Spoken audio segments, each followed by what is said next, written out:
এক পর্যায়ে তিনি অনন্যময় হয়ে স্ত্রীর সাথে মেলামেশাও করলেন। গোসল ফরজ, এমন সময় ডাক আসলো নবীজির থেকে, জিহাদের ডাক। সঙ্গে সঙ্গে রণাঙ্গনে নেমে গেলেন। সেই যে নেমে গেলেন আর ফিরতে পারলেন না, ফরজ গোসলের টাইম পেলেন না, এর আগে শহীদ হয়ে গেলেন। তার স্ত্রী সংবাদ পাঠালো 4 জনের মাধ্যমে নবীজির কাছে, ইয়া রাসূলুল্লাহ, এমনকি শহীদ হওয়ার আগেই সংবাদ চলে গেছে নবীর কাছে, ইয়া রাসূলুল্লাহ, হানজালার একটু গোসলের ব্যবস্থা করে দিয়েন। সে আমার সাথে মেলামেশা করেছিল, তার গোসল ফরজ হয়ে আছে।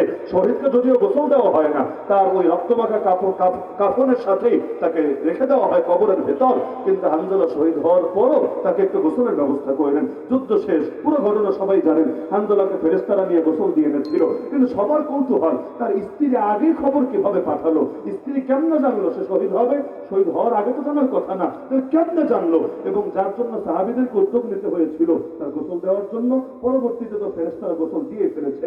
স্ত্রীকে গিয়ে জিজ্ঞাসা করলো, সে বলল রাতে যখন